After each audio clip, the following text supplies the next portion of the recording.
The coronavirus has pushed some people to retire sooner than expected, and that means their savings might not go as far as they'd hoped. Jeff Sheppard is a financial advisor with Family Wealth Group. And Jeff, the pandemic has changed the finances for a lot of people. What would you say to people right now about how much they should be saving? We often hear the number $1 million if you want to be able to retire. Yeah, very, very common number that we have heard as well, Jennifer, at Family Wealth Group, as people will come in and say, I've been told my whole life that if I can save $1 million in my 401k, then I can retire. Is that true, Jeff? And I say, well, we need to sit down and understand all of the aspects of the retirement plan. Saving $1 million inside of a 401k is an awesome accomplishment. So congratulations if you've reached that milestone, but that doesn't necessarily mean that you're ready to retire. At the same time, you may have a little bit less than that in your 401k, but you may be able to retire. It all depends on your personal individual situation. One of the things that we're going to ask right from the beginning is, where are your medical benefits going to come from? Are you 65 already and going to transition into Medicare and possibly a Medicare supplement? Do you have a plan to kind of bridge the gap between the day you walk out from work and 65? Do you have an employer that provides medical insurance for you at an 80, 90, or even 100% level? What does that look like? Because that is an unknown expense that could really come up and bite us if we're not careful. How much debt do you have? What are those outgoing bills that you're paying? Is there still some money on the mortgage, some debt on the mortgage? Do you have a credit card that needs to be cleaned up? What about your cars? All of that, student loans, all of those items need to be looked at and identified. And right now, interest rates are low, so possible refinances are available. Can you take some of your 401k money possibly and just tackle all of that debt and completely clean it up?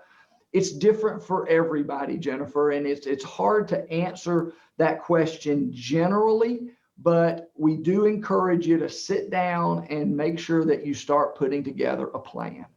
And Jeff, a lot of people hear $1 million, and that just seems completely unrealistic for people who can barely get by and pay their bills right now. So what would you say to the people who are in a different financial situation, may not even have access to a 401k? What can they do? What, if any, sacrifices can they make that might pay off down the road?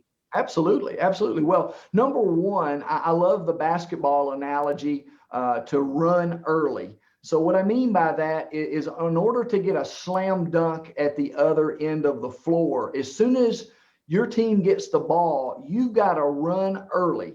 And it's hard to catch somebody in a basketball court, go around them and get a slam dunk. But if you get ahead of them because you run early, then a lot of times you're wide open for a slam dunk. And the same thing applies to us as we're building up our retirement accounts. If we can run early, if we can contribute early to those 401ks, and if you don't have a 401k at your employer, there are plans outside of the employer like individual retirement accounts. You can make contributions to those in a pre-tax way or an after-tax way. The after-tax way is known as the Roth IRA.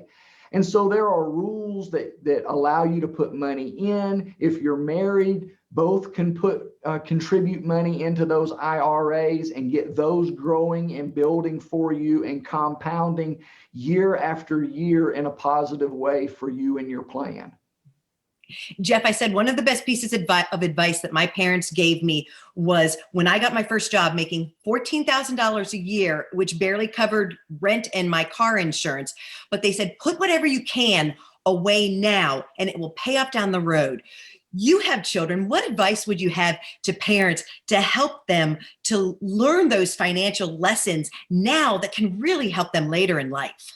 Jennifer, that is a great life lesson that your parents told you. And hopefully you're able to discipline yourself. And that's the key word is, can I discipline myself?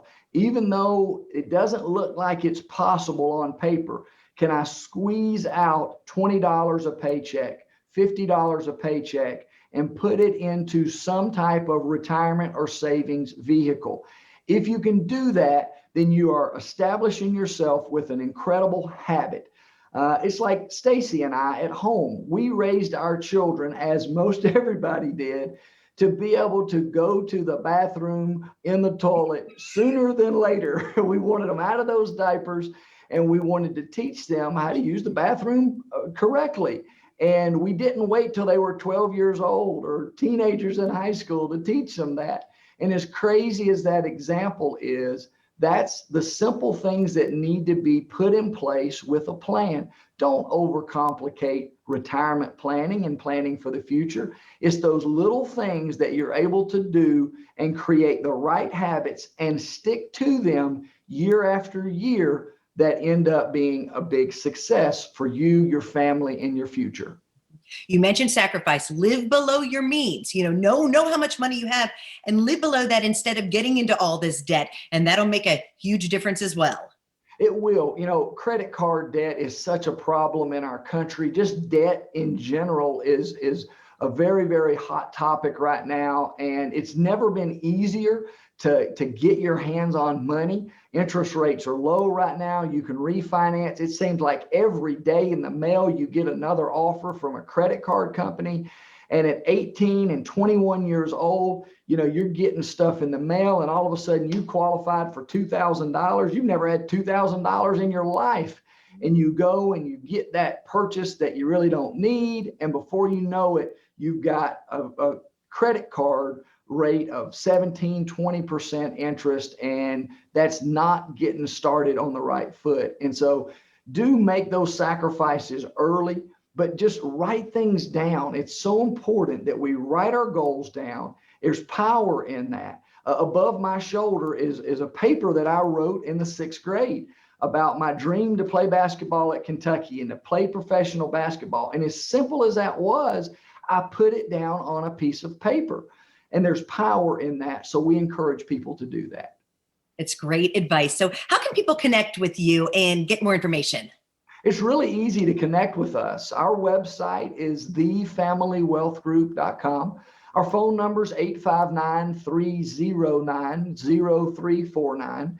We have offices here in Lexington. We're in Hamburg, very easy to find. We just opened up an office in Georgetown, which we're very excited about. We're also in Louisville and Somerset and London. But for Central Kentucky, Georgetown and Lexington is where we mainly meet with our clients and prospects. And for many people, it's not about necessarily putting a whole bunch of investments in place and doing that kind of stuff. It's just looking at an overall plan. Am I doing okay? Am I on track? Should I contribute more to my 401k? Should I refinance over here? How does a Roth IRA work? All of those questions we can give answers to and help you put a plan in place. Jeff Sheppard, a lot of great advice as always. Thanks so much. Thanks, Jennifer.